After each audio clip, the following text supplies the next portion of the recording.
U.S. destroyer fired several rounds toward an Iran-flagged cargo ship. President Donald Trump first announcing the U.S. Navy fired on and took custody of that cargo ship after it tried to get past the American naval blockade in the Gulf of Oman. Now, this comes just hours after the White House said top U.S. officials are preparing to take part in another round of peace talks with Iran in the coming days, and it marks the latest escalation amid this ongoing fragile ceasefire set to expire in 3 days, and an impasse over control of the Strait of Hormuz. It's prompted renewed threats by Trump, raising already heightened tensions in that region. CNN's Julia Benbrook is at the White House.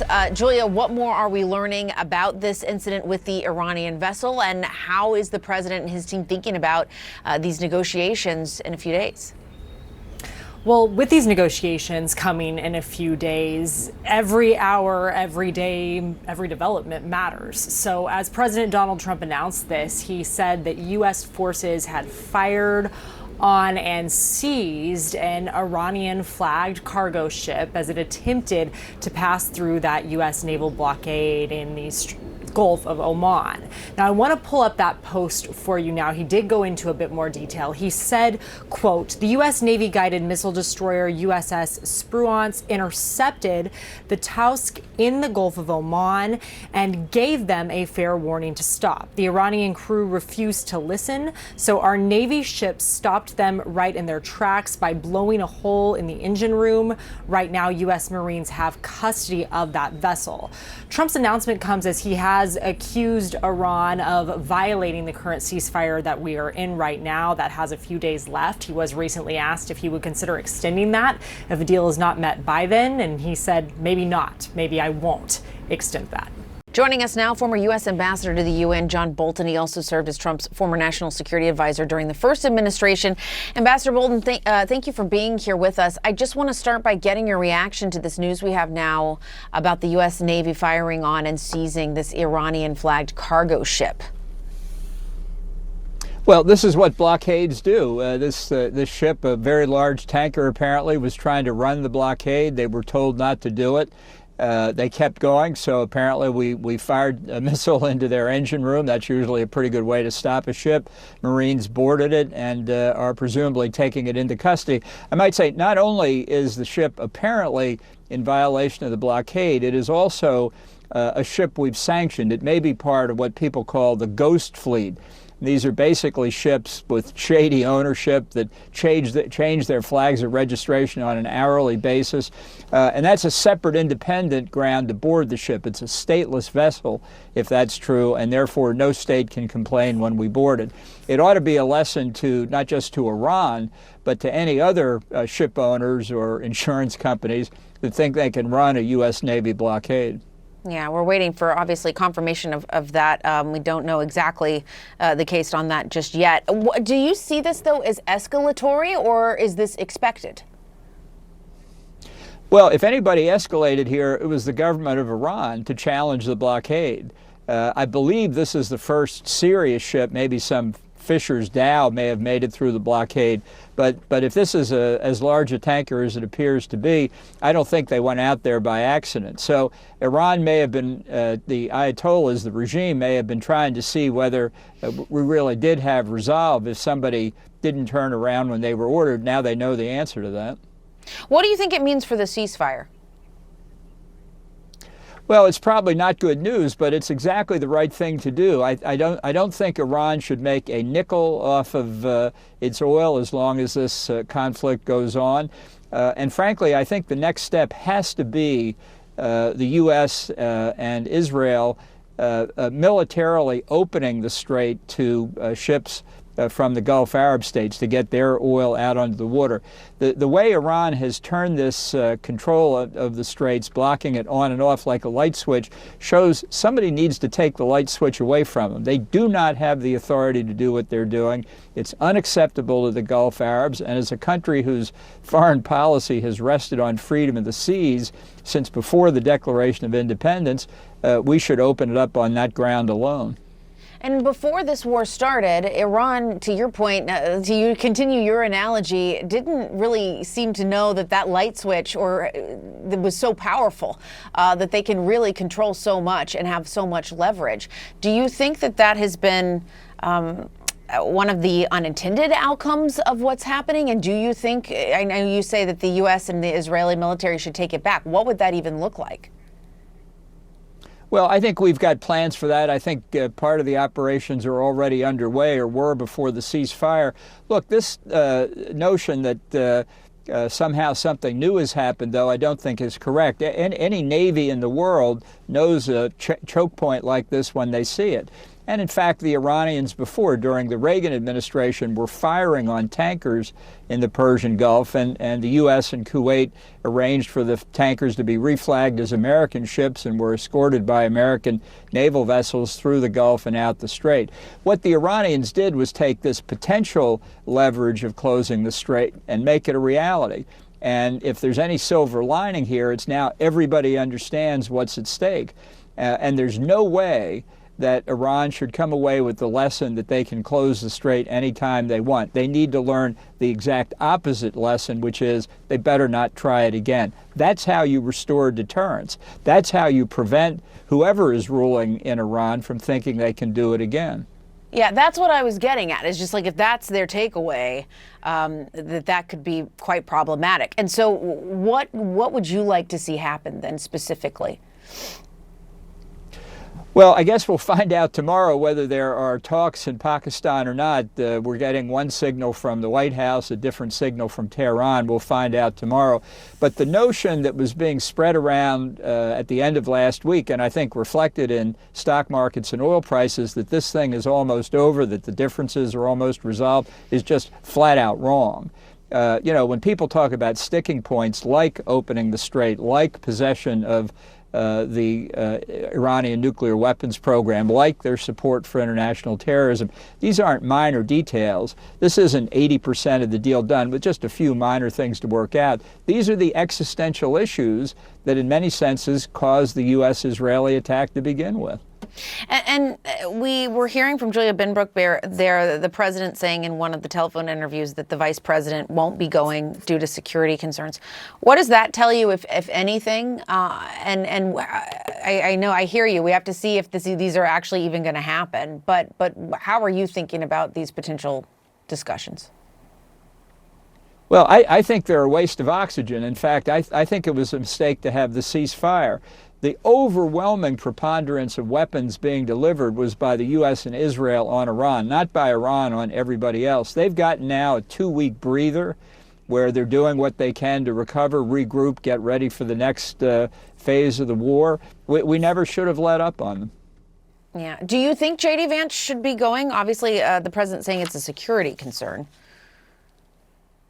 Yeah, I can't speak to the security concern. It wasn't such a concern the last time, but you shouldn't send the vice president. He's one level below the president. We don't know that the people the Iranians are sending have any authority to commit their government to begin with. If we were going to send a high-level official, it should have been the Secretary of State, not the vice president and not civilian volunteers. Yeah. And what message do you think that sent to the Iranian negotiators? I think they smell panic in the White House. I think they can see Trump wants out of this. He's broadcasting it almost every day, and it gives the Iranians enormous leverage they shouldn't have. Yeah, and so to that point, we have all the polling to back this up. This war has proven to be unpopular among the American people. Obviously, we're in a midterm election year that is several months away, but we're still getting ever closer. How much of that do you think is playing into the decisions that are being made now? Well, I think that's a big part of it. I don't think the president's making geostrategic decisions. I think he's making domestic political decisions. But a large part of this is his fault. He made no effort whatever in the weeks and months before the attack to build the case for whatever his objectives were. And we still don't know what his objectives were. I think the proper objective is regime change. But whatever he was after, he didn't bother to tell anybody until 2:30 in the morning on February the 28th, after the attacks had begun. That's not how you do it. That's just politics 101 domestically, and for whatever reason, he didn't bother to do it. Now he can see the consequences. And here to discuss further, former NATO Supreme Allied Commander General Wesley Clark. He's also the founder of Renew America Together. General Clark, it's good to have you here with us. I do want to first just get your thoughts on this news we've just gotten in the last couple of hours about what's happened with the naval blockade, with them firing upon this Iranian-flagged ship. What do you make of this development? Apparently, the ship was coming into Iran, going to dock at Bandar Abbas, which is the port on the Strait of Hormuz. So it was coming from somewhere else, loaded with cargo, presumably. It's a ship that's already been sanctioned by the United States. It disobeyed orders to stop. The United States then took the appropriate actions. So I think it just proved positive that the president meant what he said when and the Navy implemented the blockade just as advertised. Yeah. How do you think this impacts these upcoming talks? Well, it really depends on whether Iran wants to move forward or not. Now, thus far, there's been no military response from Iran. The blockade is within range of Iranian missiles that could strike warships out there in the Gulf of Oman. So this destroyer was in range. It did not apparently receive any return missile fire or anything else from the coastal batteries or other facilities of the Iranians. So that's a positive sign. We're sort of in a stage now where it's mutual assured economic destruction, if you look at it that way. So we're counting on the fact that all commerce has been cut off from Iran, at least all seaborne commerce. So they're not getting any revenue. They're not getting anything else coming in by sea. But they're also blocking revenue that's coming or that would be due to all of our allies in the Gulf. And they're creating a global problem in agriculture, in fuel, and even in chip making because of the helium cut off. So which side is going to blink first? That's what it looks like right now. Yeah. We are just getting word that Iran state media has now warned that it will respond to this. What might that look like? Well, they might target the ships that are on the blockade. They do have the facility to do this. They have several different varieties of anti-ship missiles. They have cruise missiles. They have sea-skimming missiles. They have ballistic missiles that can come in. They could go after this ship. They could go after other ships. Normally, they wouldn't fire just one missile. For a destroyer like this, they would try to bracket it with several different missiles and several different types of missiles. Now, are they on the ball? Do they have the real-time targeting to do this? We know that the Houthis did have that. We presume that this came from Iran. We also presume they're getting real-time targeting information out of Chinese satellites. So it's possible they could respond, but they haven't yet. We don't know how much time has elapsed. Did it happen a half hour ago or an hour ago? But we do know that when we put this blockade in place, it is within range of Iranian shore-to-ship missiles. Yeah. And do you see this as, knowing what you just laid out there, does this feel escalatory to you, or is this just part of an expectation of what is happening when a blockade is in place? I don't think it's escalatory, but the Iranian response also could be tit for tat, and the talks could still go forward.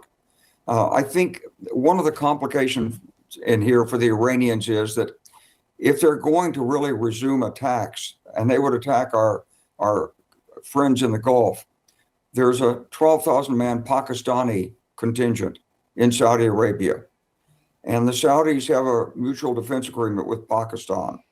So this would be a consequential step if Iran were to fire drones and missiles into Saudi Arabia.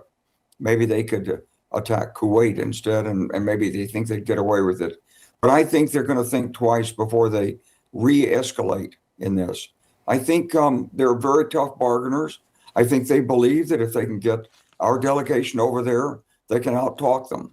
They can put details in, they can delay this thing, and they can continue to bring world opinion against the United States. And that the clock is ticking against the United States because of the price of gasoline, because of the election coming up, because of President Trump's apparent impatience to end this. So my guess is they're not going to escalate at this point. But that's what we should watch for. Yeah. All right. Well, we will indeed do that. General Wesley Clark, thank you for being here. We appreciate it.